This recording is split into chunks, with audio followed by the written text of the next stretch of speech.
नमस्कार दोस्तों, crime story channel पर मैं राजेश आपका स्वागत करता हूं। दोस्तों, आज मैं आपको अपराध की जिस वारदात के बारे में बताने जा रहा हूं, वो वारदात लखनऊ उत्तर प्रदेश में हुई थी। तो चलिए दोस्तों, जानते हैं इस वारदात के बारे में। ऋषभ सिंह और रिया के बीच 2-4 मुलाकातों में ही प्यार हो गया था। ऋषभ रहने वाला प्रतापगढ़ का था, लेकिन लखनऊ में किराए पर फ्लैट लेकर पढ़ाई कर रहा था। उसके पिता सिंचाई विभाग में क्लर्क थे और बड़ा भाई प्रतापगढ़ में ही एक प्राइवेट स्कूल चलाता था। ऋषभ ने एमएससी तक की पढ़ाई की थी और एसएससी की तैयारी कर रहा था। रिया और ऋषभ के बीच जैसे जैसे प्यार गहराता गया, वे एकांत में भी मिलने लगे। रिया ऋषभ के कमरे पर भी आने जाने लगी। उसी दौरान ऋषभ को रिया के शराब पीने की आदत के बारे में भी मालूम हुआ। रिया शराब पीने के लिए क्लब जाती थी। ऋषभ को भी शराब पीने का शौक था, इसलिए ऋषभ ने उसकी इस कमजोरी में अपने शौक को शामिल कर लिया। गाहे बगाहे दोनों शराब के लिए साथ साथ क्लब जाने लगे। दोनों के एक साथ पीने पिलाने का एक असर ये हुआ कि वे एक दूसरे की अच्छाइयों और कमजोरियों से भी वाकिफ हो गए। वे आपस में बेहद प्यार करने लगे थे। रिया ने ऋषभ में एक जिम्मेदार मर्द की खूबियों के अलावा भविष्य में सरकारी नौकरीशुदा मर्द की पत्नी होने के सपने देखे। ऋषभ प्रतियोगी परीक्षाओं की तैयारी करने के लिए प्रतापगढ़ से लखनऊ आ गया था। वहीं के सुशांत गोल्ड सिटी में स्थित एक फ्लैट में रह रहा था। बात 17 अगस्त 2023 की शाम की है। करीब 3 बज रहे थे। उस दिन उसका मन कुछ उखड़ा उखड़ा हुआ था, लेकिन फिर भी अपने दोस्त अमनजीत को लेकर फ्लैट में आया था। कॉलबेल दबाने ही वाला था कि उसे ध्यान आया कि वो तो पिछले कई दिनों से खराब है। अचानक उसका एक हाथ हैंडल पर चला गया और दूसरे हाथ से दरवाजे पर थपकी देने लगा। हैंडल के घूमते ही दरवाजा खुल गया। उसने सोचा कि शायद भीतर की कुंडी ठीक से नहीं लगी होगी। फ्लैट के अंदर पैर रखते ही उसने दोस्त को ड्राइंग रूम में बैठा दिया और रिया रिया आवाज लगाई। कुछ सेकंड तक रिया की आवाज नहीं आई। तब वो बोला, रिया कहाँ हो तुम? देखो आज मेरे साथ कौन आया है। फिर भी रिया की कोई आवाज नहीं आई। तब अमनजीत की ओर मुंह करके धीरे से बोला, शायद अपने कमरे में सो रही है, मैं देखता हूँ। इसी के साथ वो सीधा रिया के बेडरूम में चला गया। वहां रिया को बेसुध सोई हुई देखकर उसे नींद से जगाना उसने ठीक नहीं समझा, जबकि सच तो ये था कि वो उसे जगाने की हिम्मत नहीं जुटा पाया था। इसका कारण बीती रात रिया से हुई उसकी तीखी नोकझोंक थी। साधारण सी बात पर शुरू हुई नोकझोंक में जितना ऋषभ ने रिया को भला बुरा कहा था, उससे कहीं ज्यादा जली कटी बातें रिया ने सुना दी थी। एक तरह से रिया ने अपना पूरा गुस्सा उस पर उतार दिया था। इस कारण वो रात को ना तो ठीक से खाना खा पाया था और ना ही सो पाया। सुबह होने पर ऋषभ ने रिया को नाराजगी के मूड में ही पाया। गुमसुम बनी रसोई का काम निपटाने लगी थी वो।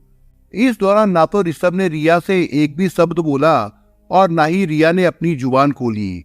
उसने अनमने भाव से नाश्ता किया। ऋषभ बीती रात से लेकर सुबह तक की यादों से तब बाहर निकला जब अमन ने आवाज लगाई, ऋषभ क्या हुआ? सब ठीक तो है ना? रिया कहीं गई है क्या? अरे नहीं यार, अभी वो सो रही है, लगता है गहरी नींद में है। किसी को नींद से जगाना ठीक नहीं होता। ऋषभ वहीं से तेज आवाज में बोला, कोई बात नहीं, तुम यहाँ आ जाओ। अमन बोला और ऋषभ ने बेडरूम का दरवाजा खींचकर बंद कर दिया। संयोग से दरवाजे के हैंडल पर उसका हाथ तेजी से लग गया और दरवाजा खटकी तेज आवाज के साथ बंद हो गया। इसी आवाज की वजह से रिया की नींद खुल गई। ऋषभ ड्राइंग रूम में अमन के पास आ गया था। कुछ सेकंडों में ही रिया भी आंखें मलती हुई किचन में चली गई थी। किचन में जाते हुए उसकी नजर अमनजीत पर भी पड़ गई। अमनजीत ने भी उसे देख लिया था और तुरंत बोल पड़ा, भाभी जी नमस्ते, कैसी हो? थोड़ी देर में ही रिया ने एक ट्रे में पानी भरे 2 गिलास लाकर अमनजीत की ओर बढ़ा दिए थे। अमनजीत ने भी पानी पीकर खाली गिलास ट्रे में रख दिया था। रिया अमनजीत से परिचित थी और ये भी जानती थी कि वो ऋषभ का जिगरी दोस्त है। इस कारण उसके मान सम्मान में कोई कमी नहीं रखती थी। अमन से औपचारिक बातें करने के बाद दोबारा किचन में चली गई। कुछ मिनटों में ही रिया अमन और ऋषभ के पास 3 कप चाय ट्रे में लेकर उनके सामने स्टूल पर बैठ गई। वास्तव में अमन को ऋषभ के साथ आया देखकर रिया कुछ अच्छा महसूस कर रही थी। वो भी बीती रात से लेकर कुछ समय पहले तक के मानसिक तनाव से उभरना चाह रही थी। चाय का कप उठाकर मुस्कुराते हुए अमन की ओर बढ़ा दिया। अमन कप पकड़ता हुआ बोला, भाभी जी आप ठीक तो है ना? कैसा हाल बना रखा है? लगता है सारी रात ठीक से सो नहीं पाई। रिया चुप बनी रही, ऋषभ भी चुप रहा। कुछ सेकंडों बाद रिया धीमी आवाज में बोली, ये अपने दोस्त से पूछो, तुम्हारे सामने तो बैठे हैं। क्यों भाई ऋषभ? अमन दोस्त की ओर देखते हुए बोला। अरे ये क्या बोलेंगे, इन्होंने तो मेरी जिंदगी में भूचाल ला दिया है, अब बाकी बचा ही क्या है, इसे तुम ही समझाओ। रिया थोड़ी तल्लक आवाज में बोली, क्या बात हो गई, तुम दोनों के बीच फिर कुछ हुआ है क्या? अमनजीत बोला, तकरार की बात करते हो, युद्ध हुआ है, युद्ध, बातों का युद्ध। रिया नाराजगी के साथ बोली।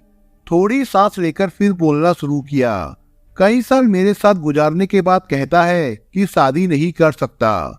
इसके चक्कर में मैंने अपने घर वालों को छोड़ दिया और अब ये कह रहा है कि शादी नहीं कर सकता। अब तुम ही बताओ कि मैं कहाँ जाऊं, क्या करूं? भाभी जी आप ऐसी बातें ना करें। अमन ने रिया को समझाने की कोशिश की। यही तो मेरी जिंदगी बन गई है। कहा तो मुझ पर बड़ा प्यार उमड़ता था, कहता था तुम्हारे बिना नहीं रह सकता, एक पल भी नहीं गुजार सकता, शादी करेंगे जल्दी, अपनी नई दुनिया बसाएंगे। कहाँ गई वो प्यार की बातें, कहाँ गए वादे जिसके भरोसे मैं बैठी रही? रिया ने जब अपने मन की भड़ास पूरी तरह से निकाल ली तब अमन ऋषभ सिंह से बोला, क्यों भाई ऋषभ, ये क्या सुन रहा हूँ? रिया जो कह रही है क्या वो सही है? अगर हाँ तो तुम्हें इसकी भावनाओं के साथ खिलवाड़ नहीं करना चाहिए था। ऋषभ अपने दोस्त की बातें चुपचाप सुनता रहा। उसकी जुबान से एक शब्द नहीं निकल रहा था। उसकी चुप्पी देखकर अमन फिर से बोलने लगा, तुम रिया से शादी क्यों नहीं कर रहे हो? उसकी उपेक्षा करके तुम एक औरत की जिंदगी से खेल रहे हो। देखो भलाई इसी में है कि जितनी जल्दी हो सके तुम रिया से शादी कर लो और इसे समाज में सिर उठाकर चलने का मान सम्मान दो। मान सम्मान की बात सुनते ही ऋषभ बिफर पड़ा। कड़वेपन के साथ बोला, तुम किस मान सम्मान की बात कर रहे हो? इसने आज तक मेरा सम्मान किया है, भरी पार्टी में शराब पीकर मेरी इज्जत की धज्जियां उड़ा चुकी है। शादी की बात करते हो, इसे तो शादी के बाद मेरे मम्मी पापा के साथ रहना भी पसंद नहीं है, उसके लिए ये साफ मना कर चुकी है, तो मैं इसके साथ शादी कैसे कर सकता हूँ? अमन को ऋषभ की बातों में दम नजर आया। वो इस सच्चाई से अनजान था। अजीब दुविधा में फंसा अमन समझ नहीं पा रहा था कि आखिर वो किसका पक्ष ले और किसे कितना समझाए। फिर भी उस रोज अमन ने दोनों को सही राह पर चलने और जल्द से जल्द किसी नतीजे पर पहुंचने की सलाह दी। थोड़ी देर बाद अमन ने बोझिल मन से दोनों से विदा ली और अपने घर चला गया। उसके जाते ही दोनों फिर से उलझ गए। तू तो मैं होने लगी। दोनों एक दूसरे पर आरोप लगाने लगे कि उनके आपसी झगड़े के बीच अमन को क्यों लाया। इस बात पर उन दोनों में काफी समय तक बहस होती रही। वे चीख चीख कर बातें कर रहे थे। उनकी आवाजें अपार्टमेंट के दूसरे फ्लैटों में भी जा रही थी, लेकिन उनके पास कोई भी ऐसा नहीं था जो उन्हें झगड़ने से रोक सके, उनको शांत कर सके या उन्हें समझा बुझा सके। पड़ोसियों के लिए तो उनके झगड़े आए दिन की बात हो चुकी थी। कुछ देर बाद उसी फ्लैट से गोली चलने की आवाज आई तो एकदम से अचानक शांति छा गई। अपार्टमेंट के लोग भी एकदम से चौंक गए थे। किसी ने अपने घरों की खिड़कियां खोल ली तो कोई तुरंत बालकोनी में आ गए। उनमें से कुछ लोग भागकर उस फ्लैट के दरवाजे पर भी आए, लेकिन वहां उनके पैर छिटक गए क्योंकि उनके फ्लैट नंबर 203 पर बाहर से ताला लगा हुआ था। उन्हें यह समझ में नहीं आया कि थोड़ी देर पहले इस फ्लैट से आवाजें आ रही थी तो बाहर ताला कैसे लगा है। अंदर गोली चलने की वारदात हुई है, उसमें कोई जख्मी हो सकता है या फिर किसी की मौत भी हो सकती है। थोड़ी देर पहले तो वहां 3 लोग थे। उन्होंने तुरंत पुलिस को खबर कर दी, जबकि कुछ पड़ोसियों के पास रिया के मायके का मोबाइल नंबर था। उन्होंने तुरंत इसकी सूचना उन्हें दे दी। थोड़े समय में ही पुलिस टीम भी वहां पहुंच गई। उनमें SHO Atul Kumar Srivastava, SSI Gyanendra Kumar, SI Deepak Kumar Pandey, Narendra Kumar Kanaujia, Santosh Kumar और महिला सिपाही दीपा चौधरी थी। एसएचओ अतुल कुमार के सामने फ्लैट का ताला तोड़ा गया। पुलिस टीम ड्राइंग रूम होती हुई बेडरूम में चली गई। रिया फर्श पर खून से लथपथ पड़ी थी। चारों ओर खून फैल चुका था। पुलिस की शुरुआती जांच में पता चल गया कि रिया की मौत हो चुकी है। उसे 2 गोलियां मारी गई थी, एक माथे पर जबकि दूसरे सीने पर। घटना स्थल का मुआयना करने के बाद इंस्पेक्टर श्रीवास्तव ने इसकी सूचना डीसीपी विनीत जायसवाल और एसीपी शशांक सिंह को दे दी। वे फॉरेंसिक टीम के साथ घटनास्थल पर पहुंच गए। उन्हें वहां 4 जिंदा कारतूस और 4 खोखे भी मिले। पुलिस ने रिया के कमरे की गहन खोजबीन की। इस बीच लखनऊ सदर कैंट निवासी रिया के पापा शिव शक्ति गुप्ता भी अपनी पत्नी गीता गुप्ता के साथ वहां पहुंच गए। उन्होंने पुलिस को बताया कि उनकी बेटी रिया विभूति खंड स्थित एक कंपनी में काम करती थी। वहीं उसकी मुलाकात ऋषभ सिंह से हुई थी। वो उसी के साथ रहती थी। उस समय फ्लैट में और कोई नहीं था। निश्चित तौर पर ऋषभ रिया की मौत का गुनहगार हो और उसकी हत्या के बाद फरार हो गया हो। पुलिस ने जरूरी कार्रवाई करके शव पोस्टमार्टम के लिए भेज दिया। इसी के साथ 18 अगस्त 2023 को धारा 302 आर्म्स एक्ट की धारा 3/15 का मामला दर्ज कर लिया गया। मामले की विवेचना का कार्य इंस्पेक्टर ने संभाल लिया। उनकी पहली कार्रवाई ऋषभ को गिरफ्तार करने की थी। इसमें पुलिस को जल्द सफलता मिल गई। वो लुलु मॉल के पास पार्क में दबोच लिया गया। उसे थाने लाकर पूछताछ की तो बगैर किसी विरोध या हिला हवाली के उसने अपना जुर्म कबूल कर लिया। इसका कारण उसने रिया की बेवफाई बताया।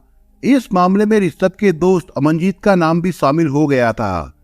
पूछताछ में उसने रिया की हत्या की जो कहानी बताई वो कुछ इस प्रकार से थी। रिया लखनऊ कैंट के ओल्ड गोता बाजार स्थित मकान में रहने वाले शिव शक्ति गुप्ता की बेटी थी। गुप्ता का एक छोटा परिवार था। पत्नी के अलावा इकलौती संतान के रूप में रिया ही थी। गुप्ता बीमार रहते थे, जिससे परिवार की जिम्मेदारी पत्नी गीता पर आ गई थी। मम्मी की देखरेख में रिया ने पढ़ाई की थी, लेकिन वो फैशन परस्त थी। बिंदास किस्म का आचरण और चाल चलन था। कोई भी उसकी अदा पर फिदा होने को तत्पर रहता था। उस पर सोशल मीडिया का भी चस्का लगा हुआ था। फेसबुक पर दोस्ती करना, रील बनाना और फैंसी कपड़ों में इंस्टाग्राम पर फोटो और वीडियो पोस्ट करने में माहिर थी। जबकि उसकी मम्मी उसे समाज की मान मर्यादाओं को ध्यान में रखकर रहने की सलाह दिया करती थी। मम्मी की हर हिदायत को वो बेवजह की रोक-टोक और लड़की पर अंकुश लगाना ही समझती थी। उसे हमेशा लगता था कि मम्मी उसकी आजादी में खलल डाल रही है। धीरे धीरे मम्मी उसकी आदतों से ऊब गई और उसे अपने हाल पर छोड़ दिया। अपनी जिद, पसंद और पारिवारिक परिस्थितियों के चलते रिया काफी स्वच्छंद हो गई थी। खुलेपन की जिंदगी के मजे लेने को आतुर रहती थी। बहुत जल्दी उसे एक चस्का नए लोगों से संपर्क बनाने और उनसे दोस्ती करने का भी लग गया था। वो कईयों से फोन पर मीठी मीठी बातें करने लगी थी। इसी बीच 2019 में उसकी एक प्राइवेट कंपनी में नौकरी भी लग गई। कुछ दिनों में ही उसने साथ काम करने वाले कई युवकों को अपना दीवाना बना लिया था। उन्हीं में पुष्पेंद्र सिंह बत्रा भी था। वो सदर कैंट का रहने वाला था। रिया उसके साथ घुल मिल गई थी। पुष्पेंद्र उसे अपना दिल दे बैठा। रिया भी उसे प्यार करने लगी थी। बहुत जल्दी उन्होंने शादी करने का फैसला भी कर लिया था। उनकी लव मैरिज को घर वालों ने भी स्वीकार कर लिया। इसे संयोग ही कहे कि उनकी शादी के कुछ दिनों बाद ही कोरोना का दौर आ गया और लॉकडाउन का असर उनकी जिंदगी पर भी पड़ने लगा। शादीशुदा जिंदगी की मिठास में कमी आने लगी। खासकर रिया की आजादी और मौज मस्ती की स्वच्छंद रहने की आदतों पर इसका असर पड़ गया। करीब 2 साल के लॉकडाउन में रिया एक बच्ची की मां भी बन गई। उसके बाद रिया का यौवन और उभर गया था, साथ ही उसमें खुलापन बढ़ गया था। दूसरी तरफ रिया की कई आदतें पति पुष्पेंद्र और उसके घर वालों को पसंद नहीं थी। रिया की आजाद ख्याली और गैर मर्दों के साथ दोस्ती करना उन्हें पसंद नहीं था। वो इसके लिए उसे हमेशा टोकते रहते थे। कई बार इस बात को लेकर दोनों के बीच में नोकझोंक भी हो जाती थी। एक दिन पुष्पेंद्र रिया की आदतों से ऊब गया और उससे तलाक ले लिया। रिया अपनी छोटी बेटी को लेकर मायके आ गई। उसकी मां पर फिर से नई जिम्मेदारी आ गई। रिया का इस पर कोई असर नहीं हुआ। उसने फिर से कंपनी ज्वाइन कर ली। ऑफिस आते जाते एक बार रिया ऋषभ सिंह से टकरा गई। ऋषभ को रिया की खूबसूरती भा गई थी, जबकि रिया को ऋषभ के बात करने का सलीकेदार तरीका और स्टाइलिश लाइफस्टाइल पसंद आ गया था। उन्होंने लिव इन में रहने का फैसला कर लिया। इसके बाद वो सुशांत गोल्ड सिटी के क्रिस्टल पैराडाइज अपार्टमेंट में 203 नंबर का फ्लैट किराए पर लेकर रहने लगी। रिया ने ऋषभ से अपने दिल की सारी बातें की, लेकिन तलाकशुदा बीवी होने की बात छिपा ली। बहुत जल्दी ऋषभ को रिया की वैसी आदतों की भी जानकारी हो गई जो उसे अच्छी नहीं लगती थी। इंस्टाग्राम के जरिए रिया की गैर मर्दों के साथ मौज मस्ती की एक तरह से पोल खुल गई, जो उसके साथ रहते हुए भी जारी थी। उसकी शर्मसार करने वाली फुअड़ और अश्लील वीडियो को देखकर ऋषभ ने विरोध जताया, तो वो उल्टे उसकी कमजोरियों का हवाला देने लगी और अपनी आदत को सही ठहराने लगी। जबकि ऋषभ रिया के साथ शादी करने का मन बना चुका था और उसके साथ अच्छी जिंदगी जीना चाहता था। रिया की गलत आदतों से तंग आकर ऋषभ ने उसे समझाने की बहुत कोशिश की, लेकिन रिया अपनी जिद पर अड़ी रही। जब भी उनके बीच इसे लेकर नोकझोंक होती, रिया एक ही राग अलापती, मुझसे शादी कब करोगे। बगैर बताए घर से घंटों गायब रहने के बारे में पूछने पर वो ऋषभ को ही भला बुरा कहने लगती थी। इस वजह से ऋषभ उससे नाराज रहने लगा था और उसके साथ शादी करने का जुनून भी उसके सर से उतर चुका था। ऋषभ सिंह ने जब रिया की हकीकत का पता किया, तब ये जानकर उसके पैरों तले की जमीन खिसक गई कि वो न केवल तलाकशुदा है, बल्कि एक बच्ची की माँ भी है। इस सच ने ऋषभ की जिंदगी में भूचाल ला दिया था। उसके बाद उसका रिया के प्रति विचार और व्यवहार बदलने लगा था। रिया का भी अपना एक प्रोफेशनल कैरियर था। उसने मेकअप डिजाइनिंग में डिप्लोमा कर रखा था। इस फील्ड में अपना कैरियर बनाने के लिए लुलु मॉल में एक सैलून खोलना चाहती थी, किंतु पैसे नहीं थे। उसने पैसों के लिए ऋषभ पर दबाव बनाना शुरू किया, जबकि ऋषभ की आर्थिक स्थिति इस लायक बिल्कुल नहीं थी। एक दिन ऋषभ ने रिया को रात में BMW कार में एक अधेड़ व्यक्ति के साथ जाते देखा। देर रात नशे की हालत में वापस लौटने पर उसके बारे में पूछने पर सफाई देते हुए उसने ताना दिया, चाहे जैसे भी हो, मुझे सैलून के लिए पैसे जुटाने हैं। तुम तो पैसे देते नहीं, तो मुझे ही कुछ करना पड़ेगा, जो मैं तो करूंगी ही। इतना सुनते ही ऋषभ के तन बदन में आग लग गई। उस रोज तो ऋषभ ने जैसे तैसे खुद को संभाला, लेकिन 16 अगस्त की रात को तो हद ही हो गई। रिया अपने एक दोस्त की पार्टी में गई हुई थी, साथ में ऋषभ भी था। पार्टी में रिया ने अपने दोस्तों के साथ छक्कर शराब पी और जमकर डांस भी किया। ये देखकर ऋषभ बौखला गया। उसने पार्टी में ही उसे समझाने की कोशिश की, जबकि रिया नशे में धुत थी। वो ऋषभ को ही ताने देने लगी। उससे वो वही उलझ गई। यहाँ तक कह डाला कि वो उसकी कोई गुलाम नहीं है, जो जब देखो तब उसे मान मर्यादा का पाठ पढ़ाता रहता है। वो दोनों भारी मन से घर आ गए, लेकिन आते ही फिर उलझ गए। एक दूसरे पर तीखे आरोप लगाने लगे। गुस्से में ऋषभ भी बोला, मेरे साथ रहना है तो ढंग से रहो, वरना मुझे छोड़कर चली जाओ। ये सुनते ही रिया का गुस्सा भी 7वें आसमान पर चढ़ गया। वो बोली, चली जाऊं? क्यों चली जाऊं मैं? कई महीनों तक मेरे शरीर के साथ खेला और अब कहते हो चली जाओ। मेरा पीछा छोड़ दो, इसका खामियाजा तो तुम्हें भुगतना पड़ेगा। मैं कोर्ट जाऊंगी, तुम्हारे खिलाफ रेप का मुकदमा दर्ज करूंगी, फिर चढ़ते रहना जिंदगी भर जेल में। इस धमकी के साथ रिया ने तुरंत अपने एक परिचित वकील को भी फोन मिला दिया।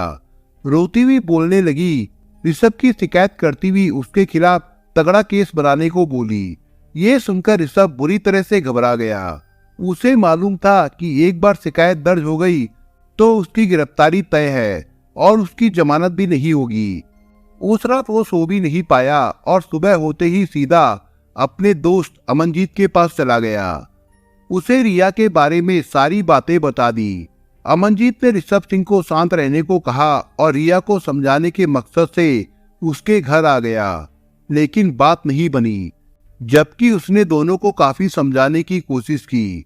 बात बिगड़ती देख अमनजीत वापस अपने घर आ गया। उसके निकलते ही दोनों के बीच में फिर से तकरार शुरू हो गई। ऋषभ ने गुस्से में तमंचा निकाल लिया। वो काफी तैश में आ गया था। उसने तड़ातड़ रिया पर गोलियां दाग दी। उसके बाद फ्लैट में ताला लगाकर वो लुलु मॉल चला गया। ऋषभ से पूछताछ करने के बाद पुलिस ने उसे न्यायालय में पेश किया, जहां से उसे जेल भेज दिया गया था। दोस्तों, आप अगर चैनल पर नए हो तो आप चैनल को सब्सक्राइब करने के साथ कमेंट बॉक्स में इस कहानी के बारे में अपने विचार जरूर लिखिएगा। मिलता हूं एक नई कहानी के साथ, तब तक के लिए अपना ख्याल रखिएगा। धन्यवाद।